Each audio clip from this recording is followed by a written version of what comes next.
And it looked like the WNBA has become the laughingstock of all sports, man, because the ticket prices are horrendous. This is a championship game, dog. The Las Vegas Aces versus the Phoenix Mercury. And I'm telling you right now, this is probably going to be one of the lowest rated WNBA finals in a mighty long time. After Game 2 of the WNBA Finals, Aya Wilson completely lost her composure, and she's somehow pointing the finger at Caitlin Clark.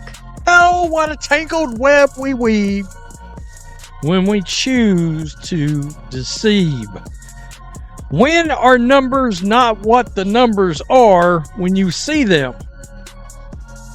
Oh, sure feels like there might be some funny business going on. Is there a little nasty work going on behind the scenes? A little abracadabra bewitched action? Stephanie White knows this one. Yeah, she's conjuring up ratings for the Aces and the Mercury. The WNBA Finals are unraveling. Tickets are extremely cheap, and fans are leaving in shock. What triggered this embarrassing collapse? How did the league go from record-breaking excitement to $6 finals tickets and nearly empty stands? And why is Aya Wilson blaming Caitlin Clark instead of taking responsibility herself? Now, we know the controversy that led up to this game is pretty much attached to Caitlin's name. That is the Las Vegas Aces actually knocking off Caitlin Clark and the Indiana Fever. Well, Caitlin did not play, but we know the referees kind of had a hand in that, we should say, with kind of making sure the Las Vegas Aces was pushed to making it to the finals. The reality is, this isn't just about one player losing her cool. It reflects a league that's been deceiving itself all season. For months, the WNBA boasted about record-breaking viewership, historic growth, and a new era of women's basketball. But once the spotlight shifted to Caitlin Clark, all that momentum disappeared. The WNBA Finals, supposedly the highlight of the year, have become a disappointment. The Las Vegas Aces home arena, once packed for regular season games, couldn't even sell out for the finals. 2 games in a row, half-empty stands, and ticket prices that felt more like fast food deals than championship seats.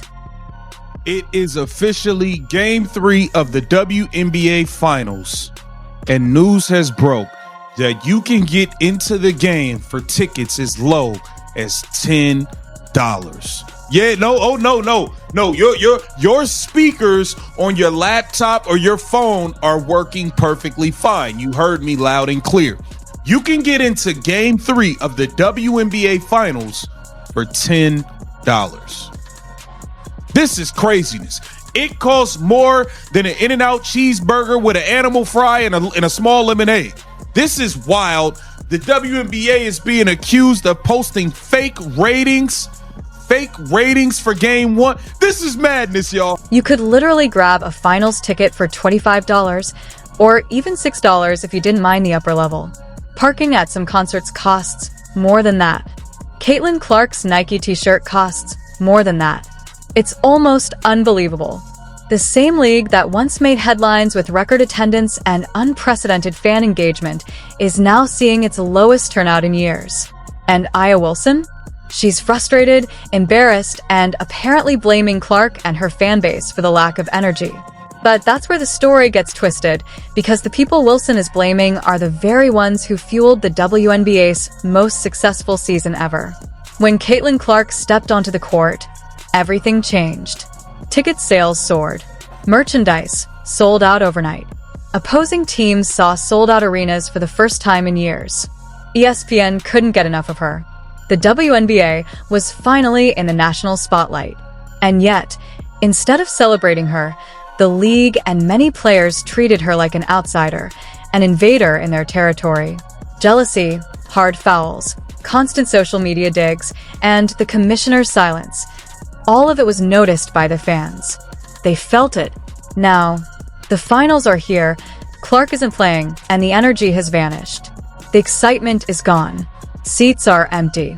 Fans who once filled arenas have tuned out. And that isn't Caitlin Clark's fault. It's on the league for refusing to protect and celebrate its biggest star. Even the broadcast can't hide it. Empty rows sit behind the commentators. Awkward silence lingers between plays. The finals feel less like a championship showdown and more like a high school scrimmage. For a league that spent all season bragging about growth, it's a brutal reality check. The numbers don't lie.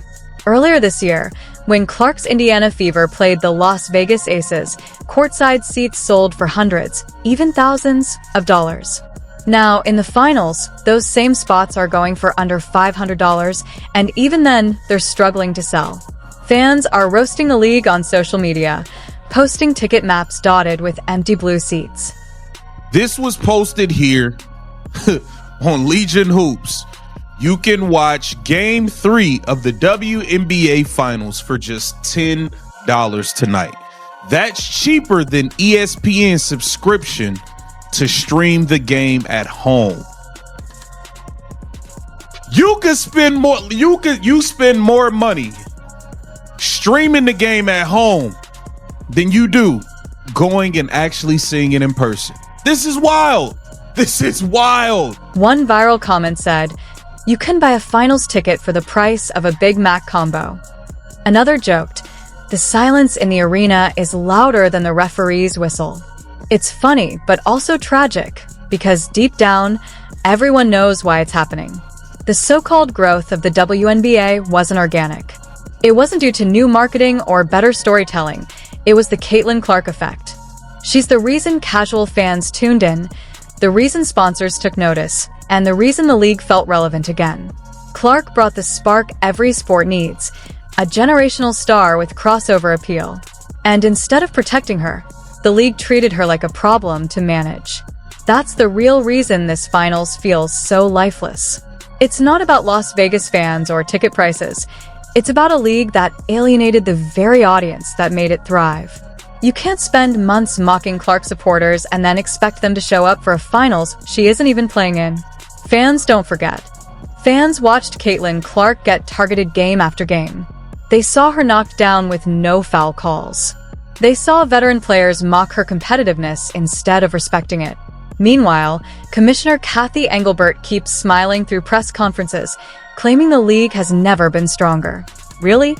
Because if that's true, why does a championship ticket cost less than bowling 3 games at the MGM Grand? The optics are embarrassing. Even players are starting to speak out. Names like Sophie Cunningham and Nia Coffey have hinted at the disconnect between the locker room and leadership. The system is broken. Aya Wilson's meltdown isn't just a personal moment of frustration. It's a symptom of something much deeper, a league that refuses to confront its own failures.